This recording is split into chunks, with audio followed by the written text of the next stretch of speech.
ছেলে মুক্তিযোদ্ধা পরিবারের সন্তান। আমরা তাকে স্বাগত জানাচ্ছি। ধন্যবাদ সবাইকে। রায়হান সহ সম্মানিত অভিভাবকবৃন্দ, শিক্ষক মন্ডলী, সারা বাংলাদেশে জাতীয় প্রতিযোগিতা এরপরে যে পবিত্র গীতা থেকে এবং তার স্কুলের প্রধান শিক্ষক মহোদয়,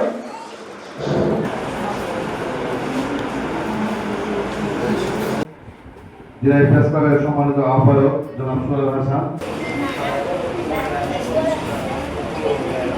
যেখানে কোনো বদল নেই এখানে কোনো জন্ম নেয় না, এটাই সব। আমাদের সম্মানিত সাংবাদিক বন্ধু আসন গ্রহণের অনুরোধ করছি।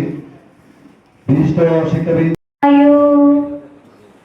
অর্থ শ্রীমৎ ভগবত চাইনি সেই বড় সম্রাট আব্দুল করিম।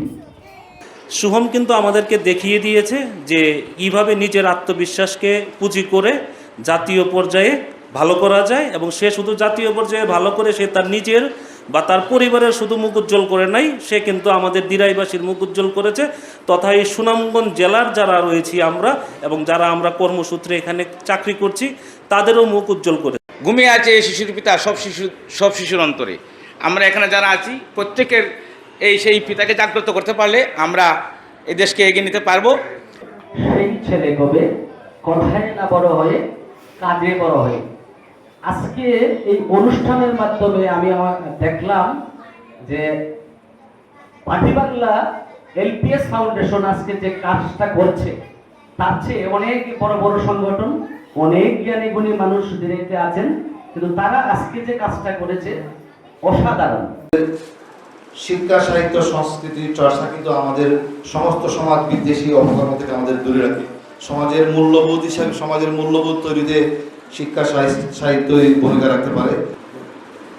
ছাত্রের বা একটা সন্তানের যদি শিশুকাল থেকে যদি শিল্প, সংস্কৃতি বা খেলাধুলা যে কোনো একটা পারদর্শী হয়, তাহলে দেখবেন এটাও আরও বেশি জ্ঞান অর্জনের চেয়ে বড় জ্ঞান অর্জন।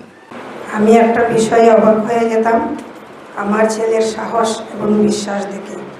সে সবসময় আমাকে বলতো, মা আমি শুভ্রর কথায় ফিরে যেতে চাই। শুভমের বাবা শুভ্র আমার পারিবারিক ভাবে আমার আত্মীয়, আমার ভাতিজা লাগে।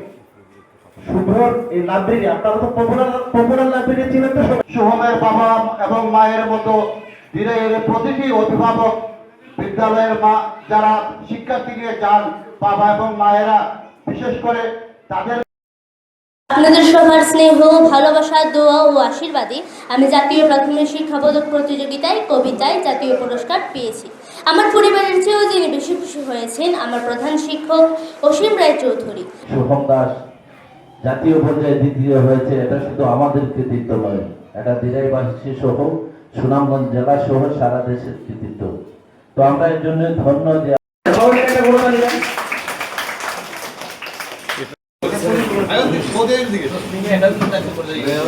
দিকে তাকাও মামুনি। আচ্ছা, তারপরে তৃতীয়